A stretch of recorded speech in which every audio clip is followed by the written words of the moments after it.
25 سپتامبر سال 2022 تخمینا ساعت 0:53 دقیقه راننده автомашین تمغه لکسوس خالقوف مقصودالله سال تولدش 2004 ساکن شهر ایسار هنگام حرکت از سمت شهر ایسار به سمت دهه سعودیان از عهده اداره واسطه نقلیات نبرآمده به автомашین تمغه وزن 2107 تحت اداره زینالوف محیدین سال تولدش 1979 ساکن شهر مذکور برخورده است. در نتیجه راننده автомашین تمغه لکسوس خالقوف در جای حادثه به هلاکت رسیده است.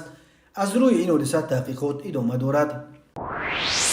در نتیجه گذراندن چاره‌بینی های اپراتیوی جستجویی از جانب کارمندان میلیسیا مرد 26 ساله ساکن شهر ایسار با گمان غیر قانونی هی کرده بردن واسطه نقلیات دستگیر شد.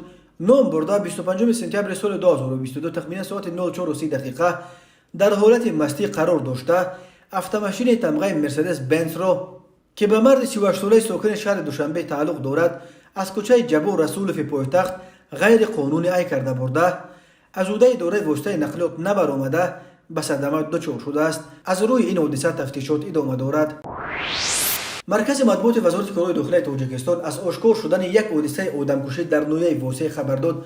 متاسفانه شام شنبه 24 سپتامبر سال 2022 در اینجا مناقشه و زنوزنی بین دو مرد سالخورده همسایه با مرگ یکی از آنها انجام یافته است.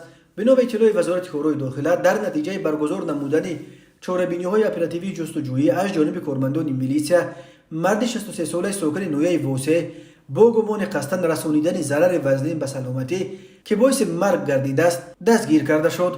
نام برده 24 سپتامبر سال 2022 تخمین ساعت 18:30 دقیقه با همسایه‌اش مرد 60 ساله ساکن نویه مذکور جنگ و جنجال نموده با مشت به سر نام برده زده است. در نتیجه جبر دیده به زمین افتیده جراحات وزنین جسمانی برداشته هنگام به بیمارخانه دسترس نمودن در راه به هلاکت رسیده است.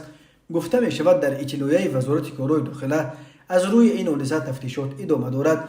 بر اساس قسم 3 ماده 112 کودکس جنایتی تاجیکستان به مرد دستگیر شده برای قصداً رسانیدن ضرر وزنین به سلامتی که از بی احتیاطی سبب مرگ جبر دیده شده است همچون جزا از 12 تا 15 سال زندان تهدید می کند.